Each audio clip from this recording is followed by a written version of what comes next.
Here we have the BMW i8 2015 model. It was just sent over to me by the dealership. This is the demo, just to test drive it.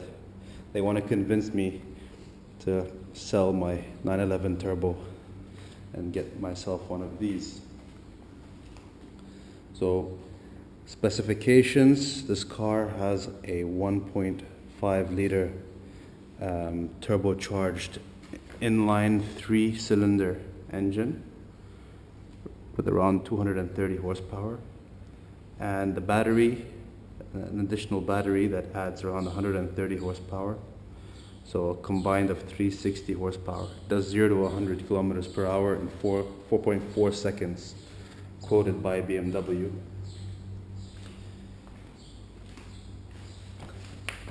Despite what some people say, I think this is a beautiful piece of work. I've had a lot of driving time today. I have it for the whole weekend, so I have had the Turbo parked and I've been testing this out. And to be honest with you, coming from a 911 Turbo, this is not a Porsche. It'll never be a Porsche, but it does what it does beautifully. This thing can cruise highways in eco mode without even hearing anything, without feeling anything. Such a smooth cruiser. And then when you activate the sports mode, the engine wakes up and it growls. And boy, does it perform.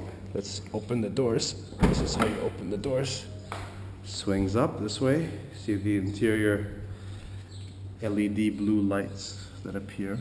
It's really nice. I like the interior design. It's quite modern or futuristic, whichever way you put it. Now this car, getting in is a bit tricky because it's low, but you can manage it. So here you have back seats, cup holders, the back window there. You got the speakers behind the seats. And here's the glove compartment. Cup holder here as well. This is where you can plug in your iPod. And here you have another storage for your phone, for your garage remotes. Let's start her up. The door's open, so nothing happens when the door's open. There we are. So now the car is on. It's on comfort mode, e-boost. You can't even hear it. No joke. And then when you activate so let's lower the aircon. When you activate the sports mode by shifting the gear lever to the left, it goes on. Oops. Alright, I have to get used to this. Okay. So now let's reverse a little bit. Okay, see the 360 camera. So we put it back in drive. We're still in eco mode. When I go into sport mode, I don't know if you could hear that.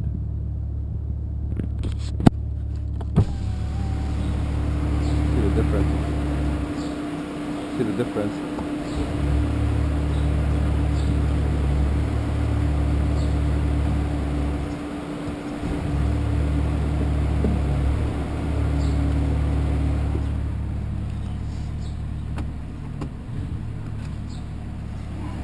When you have it parked. Now let me take you. This is how you open the door. You have to push this button here. And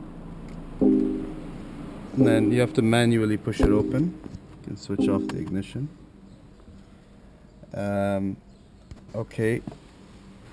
If you want to fill up with gas, this is the gas button to open the fuel tank. And that is, here's a look at the rear of the car. It's quite a good looking machine. I mean, despite what people might say, I think it's beautiful. This is the gas tank here. And then go to the other side. Let's have a look at the front of the car again.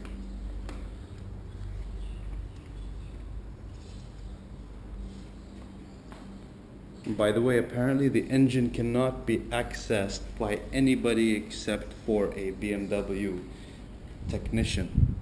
So apparently you can't open the engine bay unless you take the car to the dealership, which I don't think is very convenient. Close the door. This here is where you plug her into the wall. This is for the electricity socket for the battery recharge. I'll show you the trunk of the car. This is the key right here. It's quite a small trunk. It won't fit as much as the 911. Well, it's quite heavy as well to lift. Here you have a little storage area here, and then you open this up. You got a deeper storage area. This is the charger, and then there's the charger. You plug it into the wall, and that's pretty much it. To be honest with you, review of the performance of this car, she handles beautifully. I think this car would be out of place if it wasn't on a racetrack.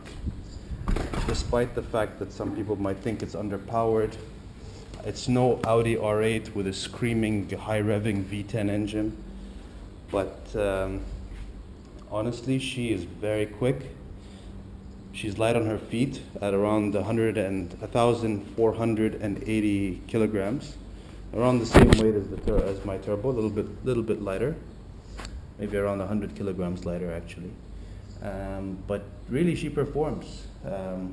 I honestly don't think that the i8 is worth the quite heavy price tag that's on it.